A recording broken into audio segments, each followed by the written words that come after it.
on the market. Nation is a Western nation. Bikita, you may want in 1950, America had the first bomb, lithium for that bomb. The lithium came from Bikita. American owned Bikita. The uranium came from the DRC. It was an American company, but because they lost the Zimbabwe along the way, they've lost it to Chinese investors. They didn't lose it because we were giving Chinese freebies. No, they are paid fair market value for the disposal of those assets. What am I trying to make? Because attitude of not respecting sovereign state and giving the impression that we will remove the government makes American businessmen wait for the day when the government is removed, then they will get from an on-side compliment from the CCC. So they are waiting. CCC sits on the resources of Zimbabwe. Then they can come and go back to the colonial habit of taking things for free. It's not happening anymore because there are others. The girlfriend has another boyfriend who is in the vicinity. So if you, and the boyfriend has got another equally good girl who is enticing him. So, you know, this is the world of a competition. America does not want to accept that Africa can make sovereign decisions about its resources. They want to control resources by putting puppets in, then they get it for free. So what happens in the supper of resources, we have finished already with the Chinese, with the Indians, with the breakfast, with Turkish. Whilst they are still waiting for supper.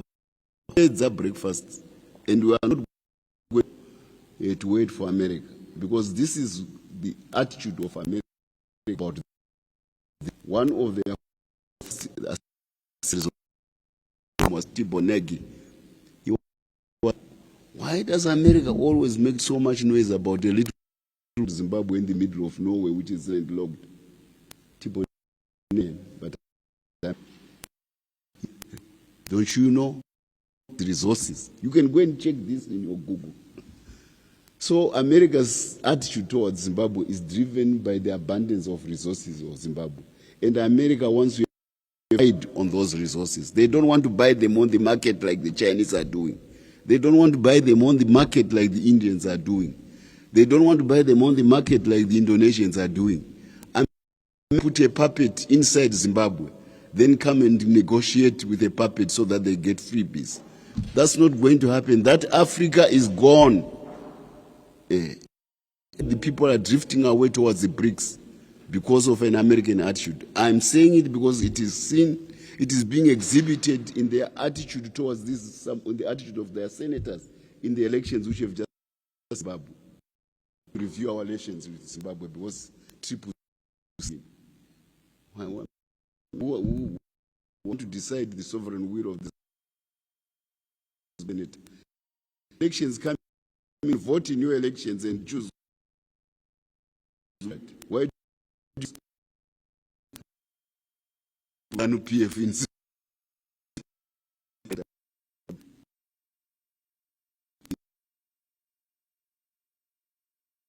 America, in American Senate? So much for questions. Once again, Zimbabwe will remain peaceful. It has been peaceful to date. That the players responsible and use the given avenues to reduce which that is the good. That's the way. And that's Ambassador Christopher Mutsvangwa, the ZANU PF spokesperson, giving a press statement there to the media. And that press statement, gentlemen, I still have you here, Dr. Chakanyuka, Dr. Mapuvire. Ambassador Christopher Mutsvangwa's speech is touching on quite a number of issues, but most importantly, the fact that Zimbabweans need to move on, they need to move forward. He's encouraging the opposition to say, yes, you have been defeated, you have lost the election, but what you need to do is not to look back or to look into the rear view mirror, but to look forward and move together with the rest of the people of Zimbabwe. How important is this message coming from the winners, so to speak, of the election? Dr. Mapuvira, I'll start with you. Well, I think it's important as the election results have come up. It's important now for people to accept the result, because we should not stay in election mode for long.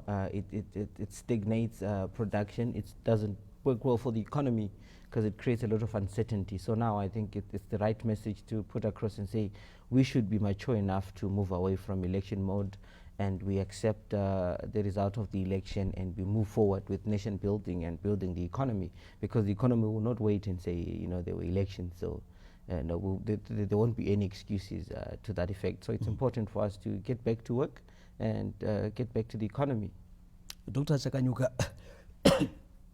excuse me, on the 24th of August, the CCC leader, Advocate Nelson Chamisa, posted on his Twitter page, "Elections results must unite us and be respected, #OnePeople." Was he referring to this result?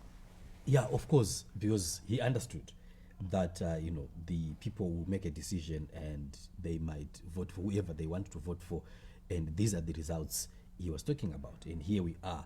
We have the results. So that's what I think everyone has been saying, to say we now need to respect the results, and the results should be able to unite us. And I liked also something that was said by Ambassador Mutsvangwa in terms of our institutions and in terms of our laws, to say we as a democracy, we have ways that we can even test our democracy to see how good it is for the people. We have institutions, we have laws that are clear, that guides the manner in which we operate, the manner in which, if we have grievances, we also have, because of course, after this, we are going to have people who will be aggrieved, those who might have lost, or even those who might have won and maybe think maybe there were some other things that could have been done. So what our laws provide for a way that we can have our issues heard through our constitutional processes. So we don't have to rely on other issues perhaps that are not legal,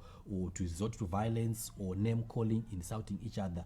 We have a very strong democratic processes, and we have a very sound legal a system that allows the people to go to those particular institutions, and we bring in all the grievances that we might have, and those grievances will be solved through a legal processes. That is actually what Ambassador Mutsvangwa was saying, to say it's good for our democracy, as it helps us to test our democracy and helps us to mature as a country. When we are able to test the laws, the way they were applied, the processes that we did, we test them through the courts. By that way, we'll be able to learn more and to get to understand the manner in which we are supposed to operate as a country. Oh, wonderful. I still come back to you again, Dr. Mapuvire. That statement that says election results must unite us and be respected, how important is it at this juncture, just after the announcement of the presidential results coming from the leader of the opposition? What is the message that should go out to members of the opposition and also to the winners of members of the ZANU-PF party? Well, I think that's a very important message, and it's quite surprising. It's from the opposition, because normally their approach would be to call out people and incite people, as what happened in 2018. But for now, like I said, I think Zimbabweans are now becoming politically mature. We're becoming a politically mature people. And to say that we should respect the result and accept the result of the elections is actually a mature thing to say. At least that way we know that there won't be people who will be incited to go into the street and cause havoc. And people should actually take the heed of political leaders, because the President Mnangagwa, during the campaign season and even in his earlier press conference, he kept on emphasizing on the clarion call for peace, to maintain peace as a nation as we move forward during this time that we're in. So for the opposition leader to also have said something similar, it's quite commendable to say that peace is of that most importance, and we should behave as a politically mature people and ensure that we do not cause harm to each other. And also those who are celebrating their wins, they should also be mature enough, because right now obviously tempers are high, and there is need to exercise caution in celebrations, and there's also need for those who have lost to also not provoke those that have won, and to not be insightful or insulting and seek to cause violence and instability. So if we maintain that, then I think we should be okay. A maturing democracy, indeed. That's the sentiment coming from Dr. Mapuvire as well as Dr. Chakanyuka in terms of the statements that have come from the winner of the presidential elections, President Emerson Mnangagwa, and also the loser, Advocate Nelson Chamisa of the CCC, in terms of the need for Zimbabweans to come together and unite in building the country and respecting the result of the 2023 general elections. We'll be taking a break, and when we come back, we'll be joining Sibukele at our Montreal studios, who has got another discussion there at that end. So do stay tuned and keep watching ZBC TV. Welcome back. If you're just joining us, we continue to give you election updates, and this broadcast comes to you from our Montreal studios in Bulawayo. My name is Sibigela Maposa, and with me in the studio is Honorable Makosini Hlongwane to continue unpacking what is happening. As we know that today, ZANU-PF has given a presser on various issues regarding the election, and of course, Ambassador Chris Mutsvangwa, who's the Secretary of Information and Publicity for ZANU-PF, has reiterated some very important sentiments on the way forward. Well, welcome back. Thank you. Thank you for inviting me again. Any comments on his speech?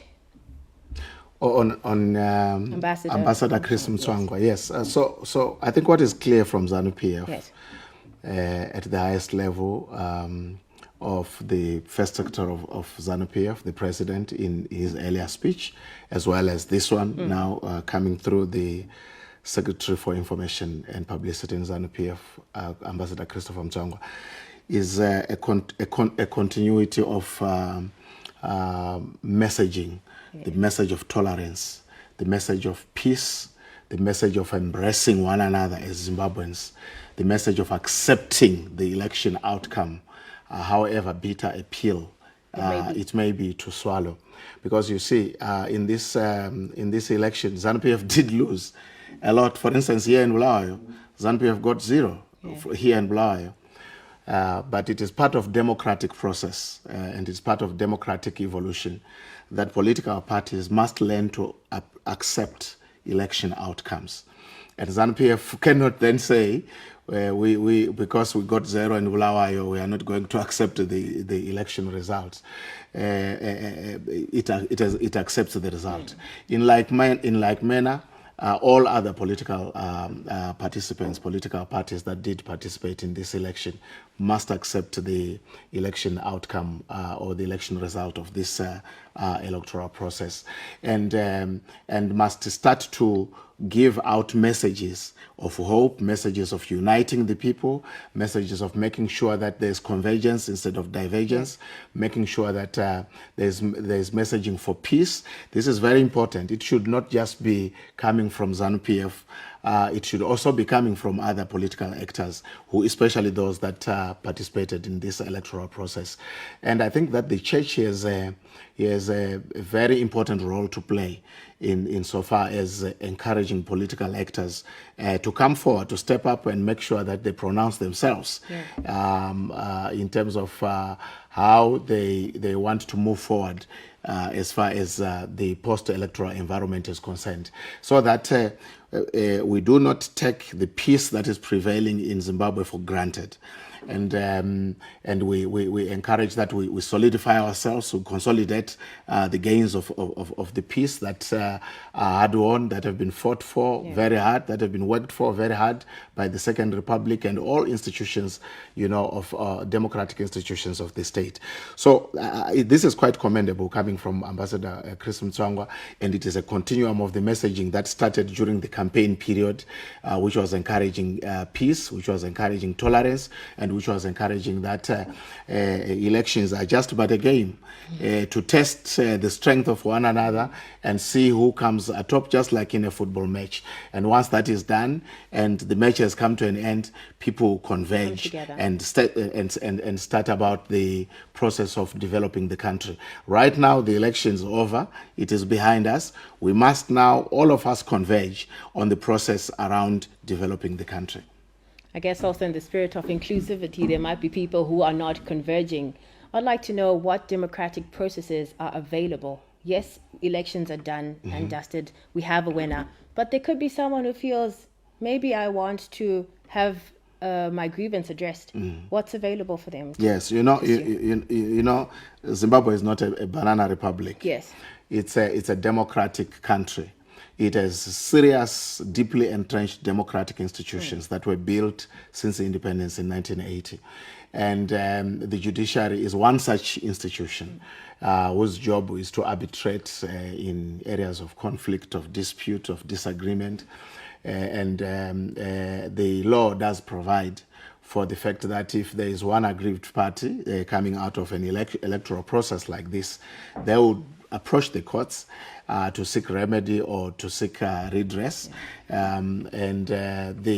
All other political parties that may feel aggrieved by the electoral outcome are able to approach the courts to seek recourse. So that's what I think is the only way, in fact, because it is the only legal way of making sure that there is resolution to and redress to whatever issues or grievances that they may be holding on to. But let me also hasten to say, you see, we are only 43 years as a democracy. For a young democracy.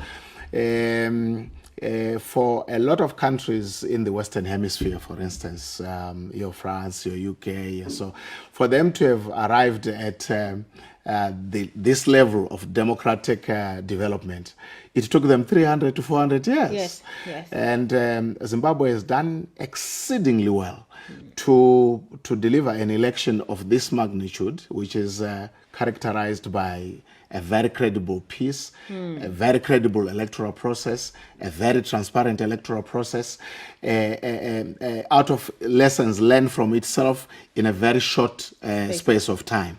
So one way of assisting the democratic evolution of societies and political entities is that as part of establishing yourself as a political democrat, as a democrat in the political development of your country, you must learn to accept defeat either as an individual or as a political entity coming out of an electoral process that has not favored you. Elections are not a miracle. No. They are just what they are. They are an investment in the processes of galvanizing for support. And at the end of the process, the casting of the ballot is a mirror of how much investment you put. In our case, for instance, the opposition, the biggest opposition political parties came very late into the electoral process. They're also very young. Yes, they came very late into the electoral process in terms of campaigning. You know, they started that process very, very late. They are saddled with a lot of problems internally, which would obviously impact on the outcome of the election. We now know that, for instance, President Mnangagwa won in 7 out of 10 provinces, whilst they won in 3 out of 10 provinces. Why on earth would anybody even entertain a thought that they would have won the national election if you have won only in 3 provinces out of 10?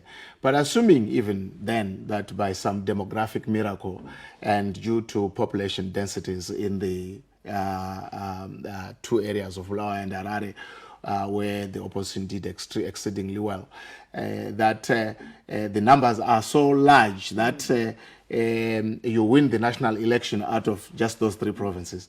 It still means you actually don't really carry a real national mandate, because you have 7 provinces out of 10 that have not voted for you.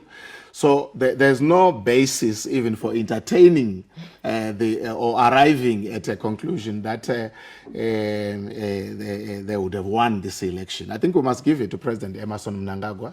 I think he worked harder than the other candidates.